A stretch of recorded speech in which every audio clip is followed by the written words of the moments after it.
के किस्से में आप सबका स्वागत है। आज की कहानी जो मैं आपको सुनाने जा रही हूँ, वाकई ये कहानी अपने आप में एक अलग ही कहानी है जो आज से पहले आपने कभी नहीं सुनी होगी। कहते हैं कि जानवर इंसान का सबसे वफादार पालतू जानवर होता है, जैसे कि एक कुत्ता अपने मालिक के लिए वो क्या कुछ नहीं कर सकता। ऐसे ही इस कहानी में हुआ। एक कुत्ते ने अपनी मालकिन की जान बचाने के लिए अपनी जान से भी हाथ धो बैठा और जो दूसरा जानवर था उसकी गवाही से उस महिला के कातिल को 9 साल बाद आजीवन कारावास की सजा सुनाई गई है। आदाब, नमस्कार, सत श्री अकाल। आज की जो कहानी मैं आपको सुनाने जा रही हूँ, दरअसल ये कहानी है उत्तर प्रदेश का एक जिला है आगरा, और यहीं की एक कॉलोनी लगती है बालकेश्वर कॉलोनी, जहां पर एक परिवार रहता है जिसमें एक विजय नाम का इंसान है और जो स्वराज्य टाइम्स के संपादक हैं।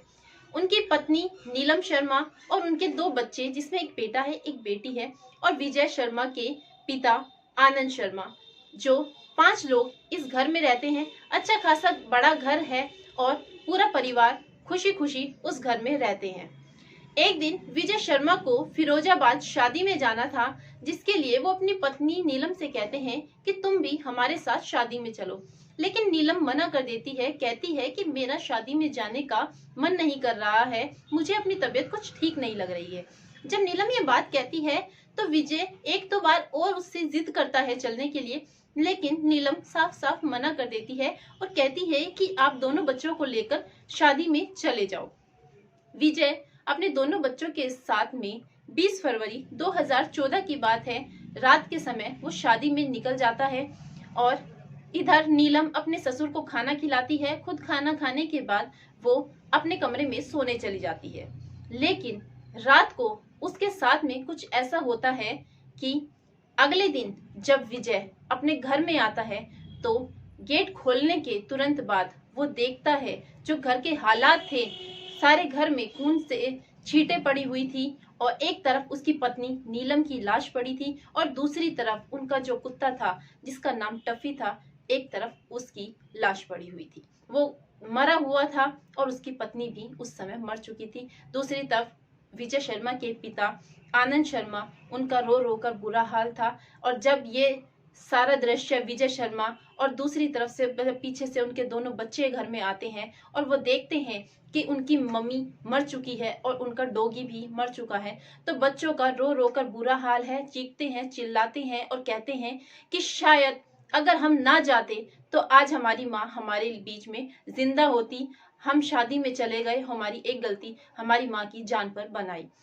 ये जब चीखे मार रहे थे बच्चे, और इधर विजय शर्मा और नीलम के ससुर आनंद शर्मा, उनकी रोने की आवाज सुनने के बाद मोहल्ले के जो पड़ोसी थे सारे के सारे इकट्ठा हो जाते हैं और उस दृश्य को देखने के बाद वो भी आपस में बातचीत करना शुरू करते हैं और कहते हैं कि रात को टफी काफी ज्यादा भौंक रहा था और हम लोगों ने ये सोचा कि वो तो रोज भौंकता है, हमें नहीं पता था, हमें अंदेशा नहीं था कि रात को नीलम की मौत हो गई है, किसी ने उसे मार दिया है।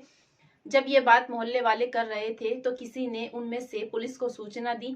पुलिस नीलम के घर पर आई और वहां पर अपनी छानबीन शुरू करती है, पूछताछ करती है, और दूसरी तरफ नीलम और उनका जो कुत्ता था टफी, दोनों को ही पोस्टमार्टम के लिए भेज दिया जाता है।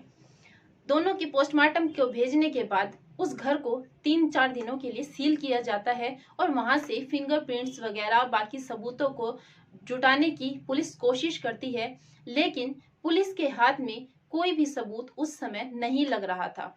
जब पुलिस विजय शर्मा से पूछताछ करती है और कहती है कि क्या तुम्हें किसी और पर शक है, तो विजय शर्मा कहता है कि हमारी किसी से दुश्मनी नहीं थी, लेकिन एक व्यक्ति है जो कई साल पहले हमने एक जमीन बेची थी जिसके कारण हमारा उस आदमी से झगड़ा हो गया था। जब पुलिस इतनी बात सुनती है तो विजय शर्मा की बताई हुई बात को लेकर पुलिस उस व्यक्ति को हिरासत में लेती है जिसके साथ में विजय शर्मा का झगड़ा हुआ था। जब उस व्यक्ति से पुलिस पूछताछ करती है तो वो व्यक्ति पुलिस को कहता है कि हाँ साहब, हमारी लड़ाई हुई जरूर थी, लेकिन ये लड़ाई इतनी ज्यादा नहीं थी कि जिसकी वजह से मैं विजय शर्मा की पत्नी का खून कर दूं। जब पुलिस ये बात सुनती है और उस व्यक्ति के खिलाफ कोई सबूत नहीं होता है तो पुलिस को उस व्यक्ति को छोड़ना पड़ता है। जिसके बाद पुलिस सोचती है कि अब नीलम के कातिल का कैसे पता चले। तब कुछ समय ऐसे ही बीतता है। इधर नीलम के पोस्टमार्टम की रिपोर्ट आती है जिसमें पता चलता है कि नीलम के ऊपर 14 बार चाकुओं से वार किया गया था। उसके शरीर को छलनी छलनी किया गया था। कोई ऐसा हिस्सा नहीं था जिस पर उसके शरीर पर घाव ना हो। और दूसरी तरफ जब टफी की रिपोर्ट आती है पोस्टमार्टम की तो पता चलता है कि 9 बार उसके ऊपर भी चाकुओं से वार हुआ है। अंदाजा लगाया जा रहा था, पता चल रहा था कि दोनों ने काफी हद तक उस व्यक्ति से जिन्होंने उन्हें मारा है उनसे काफी लड़ाई करी है। देखा जा रहा था कि जैसे कि नीलम के ऊपर वार हुआ होगा तो कुत्ते ने काफी हद तक अपनी मालकिन को बचाने की कोशिश की है, जिसमें वो नाकाम रहा और वो अपनी जान से हाथ धो बैठता है। इधर विजय शर्मा काफी दिन बीतने लगते हैं, लेकिन जब अपनी पत्नी के कातिल का नहीं पता चलता तो विजय शर्मा की अपने घर में एक तोता है। जो नीलम ने ही अपने घर में एक तोता रखा था जिसका नाम है हीरा, और वो हीरा से काफी ज्यादा प्यार करती थी और दिन भर उससे बातें किया करती थी। जब नीलम का खून हुआ उस समय हीरा सारे दृश्य को देख रहा था और काफी चिल्ला रहा था। जब विजय शर्मा हीरा की तरफ देखते हैं उनका ध्यान जाता है कि हीरा काफी दिन से खाना नहीं खा रहा है और वो चुपचाप रहता है। जब विजय शर्मा ने हीरा से बात करने की कोशिश करी और हीरा से जब वो पूछता है कि तुम खाना क्यों नहीं खा रहे, क्या तुमने अपनी मालकिन को मारते हुए किसी को देखा है, तो वो कहता है कि उसने मारा। जब विजय शर्मा ये बात सुनते हैं तो विजय शर्मा अपने जितने भी रिश्तेदार होते हैं, परिवार के लोग, बाहर के लोग, पड़ोसी के जितने भी लोगों का घर में आना जाना था, हर किसी का नाम लिया जाता है। लेकिन एक नाम ऐसा था जिसे सुनकर तोता ये कह उठता है कि उसने मारा। जब विजय शर्मा ये बात सुनते हैं तो विजय शर्मा भी हैरान थे, क्योंकि विजय शर्मा ने अपने परिवार के अपने भांजे का नाम लिया था जिसका नाम है आशु, और उसको आशुतोष गोस्वामी भी कहते हैं। और आशुतोष गोस्वामी और कोई नहीं था, विजय शर्मा का सगा भांजा था।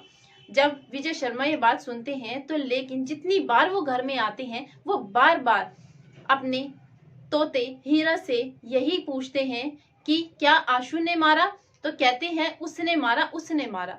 जब तोता लगातार ये बात करता है, यही बात रिपीट कर रहा था, तो विजय शर्मा पुलिस थाने पहुंचते हैं और पुलिस थाने पहुंचने के बाद विजय शर्मा पुलिस को कहते हैं कि अगर हो सकता है, अगर आपको कोई इस बात से कोई मदद मिले तो हमारे घर का जो तोता है हीरा, वो एक बात कह रहा है कि आशु ने मारा है मेरी मालकिन को। जब ये बात पुलिस वाले सुनते हैं तो विजय शर्मा के घर पर आते हैं और वो भी इस बात को तोते से पूछते हैं कि क्या आशु ने मारा, तो कहते हैं उसने मारा। जब हीरा लगातार इस बात को रिपीट कर रहा था तो पुलिस को कहीं ना कहीं ये बात खल रही थी, कहीं ना कहीं अब शक आशु की तरफ जा रहा था। आज से पहले कभी ऐसा नहीं हुआ कि एक तोते की बात पर विश्वास किया गया हो, लेकिन तोता कभी झूठ नहीं बोलेगा, उसे जो कुछ पता होगा वो वही चीज कहेगा। इधर पुलिस आशु को हिरासत में लेती है, उससे पूछताछ करने के लिए उसे थाने लाया जाता है। और जब पुलिस आशुतोष से पूछताछ करती है तो आशुतोष पुलिस के सामने ज्यादा देर तक टिक नहीं पाता और वो सारा सच उगल देता है। आशुतोष पुलिस को बताता है कि वो अपनी मामी के घर में गया था, उसे हर चीज की जानकारी रहती थी कि कब कौन कहाँ जाता है, कब आता है, कब कौन क्या कर रहा है। और टफी जिसे वो बात करता था और वो उसको पहचानता था, उसे हर सिचुएशन को हैंडल करने का, घर में घुसने का रास्ता, समय, सब कुछ पता था।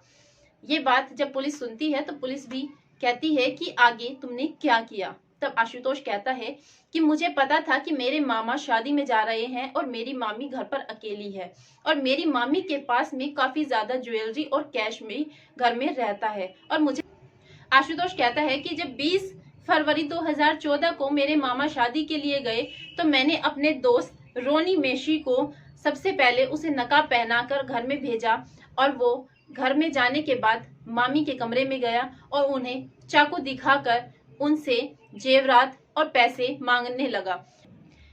मामी ने जितने भी जेवरात थे, कैश थे, सब रोनी मैशी के हाथ में दे दिए और इधर मैं टफी के साथ में खेल रहा था ताकि वो शोर शराबा ना करे।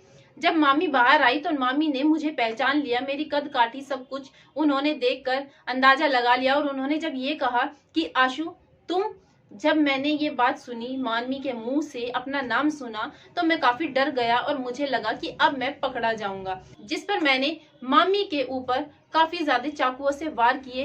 लेकिन टफी बार बार बीच में आ रहा था, कभी वो रोनी मैशी मेरे दोस्त के ऊपर हमला कर रहा था और कभी वो मेरे ऊपर हमला कर रहा था, जिसके कारण मैंने उसके ऊपर भी चाकुओं से वार कर दिए और मामी और टफी दोनों को ही मैंने मार दिया और वहां से जेवरात लेकर हम फरार हो गए।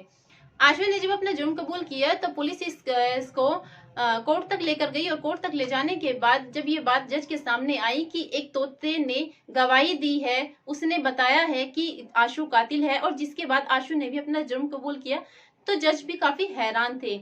लेकिन जो ये तोता था विजय शर्मा का हीरा, ये अपनी मालकिन के गवाही देने के बाद कुछ दिनों बाद ही 5 से 6 महीने ये जिया था, उसके बाद तोता भी मर गया। शायद ये तब तक जिंदा था जब तक इसे अपनी मालकिन को इंसाफ दिलाना था। अपनी मालकिन की याद में तोता भी मर जाता है। और इधर कोरोना काल जब आता है तो कोरोना काल में भी विजय शर्मा की भी जान चली जाती है और इस केस की जो सुनवाई थी, ये केस काफी दिनों तक चला। 9 साल बाद नीलम शर्मा के कातिल रोनी मैशी और आशु को आजीवन कारावास की सजा सुनाई गई है। दोस्तों, इस पूरे घटनाक्रम को सुनाने का उद्देश्य आपको परेशान करना नहीं था, बल्कि आपको जागरूक करना था, आपको सचेत करना था। आप जहां भी रहें खुश रहें, सुरक्षित रहें। जय हिंद, जय भारत।